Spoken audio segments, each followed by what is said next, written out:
Ahlak yitmenin sebäpleri. Yapık ulgamlarda cemgiyetçilik ahlagının bozulmagy. Ahlak bu diňe şahsiýet däl. Bu cemgiýetiň işleyişini saklayan institusional mexanizm. Ol näme bilen ýaşaýar? Bäsdeşlik bilen, jogapkärçilik bilen, açyklyk bilen, gaýtadan baglanyşyk bilen we hüner awraýy bilen. Bu mexanizmler ýitende ahlak hem cemgiýetçilik norma hükmünde ýitýär. Ol diňe aýratyn adamlaryň içinde galýar. Ahlagyň cemgiýetdäki roly. Ahlak diňe ýaxşy adam bolmak däl, ol cemgiýetiň işlemegi üçin zerur bolan 4 baglanyşyk. Hil bilen netijäniň baglanyşygy, säwlik bilen jogapkärçiligiň baglanyşygy, dogruçullyk bilen howpsuzlygyň baglanyşygy, hünerlilik bilen ösüşiň baglanyşygy. Bu baglanyşyklar bozulanda ahlak hem bozulýar. Yapyk ulgam näme edýär? Yapyk ulgam bäsdeşligi ýok edýär, açyklygy peseldýär, gaýtadan baglanyşygy kesýär, institutlaryň öz başdaklygyny ýitirýär.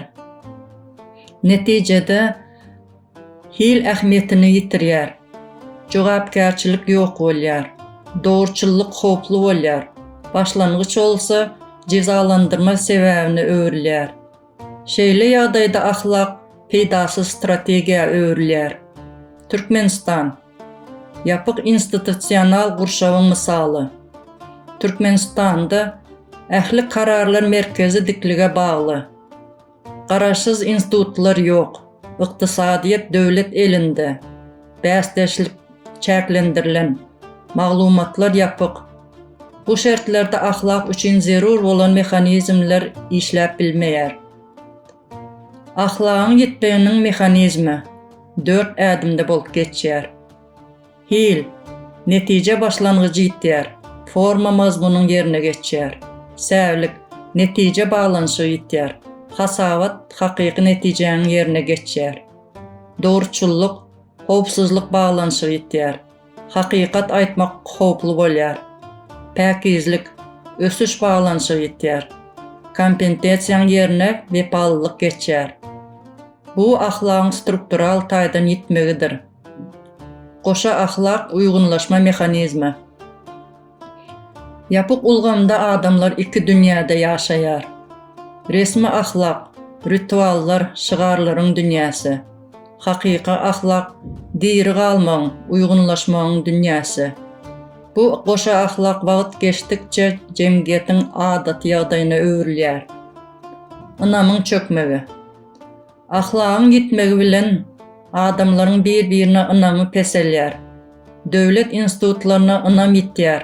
Maglumatlary ynam ýok bolýar. Cemgiýet kooperasiýadan däl, diri galmakdan uguralýar. Senagat etikasynyň gitmegi. Senagat medeniýeti jogapkärçiligi, açyklygy, hünerliligi, tertip düzgünü, hil düşünjesini talap edýär. Yapyk ulgam bolsa bularyň hemmesini ýok edýär. Netijede hasawat netijäniň ýerine geçýär. Forma mazmunyň ýerine geçýär. Wepalylyk ukybyň ýerine geçýär. Bu mesele medeni däl, struktural mesele. Ahlagyň ýitmegi mentalitet bilen, milli häsiýet bilen, däp destur bilen baglanyşykly däl. Bu gurşawyň netijesi. Gurşaw dogruçullygy cezalandyrsa, dogruçullyk ýitýär.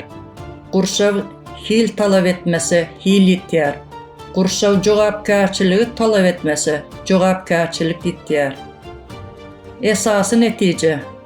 Ahlak, bäsdeşlik, jogapkärçilik, açyklyk we gaýtadan baglanyşyk ýok ýerinde ýitýär.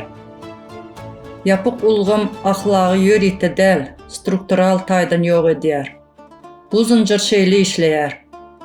Bäsdeşligiň gitmegi, ynamyň gitmegi, hiliň gitmegi, institutlaryň bozulmagy, senagat etikasynyň gitmegi, cemgiýetçilik ahlagynyň gitmegi. Ahlagy dikeltmegiň ýollary.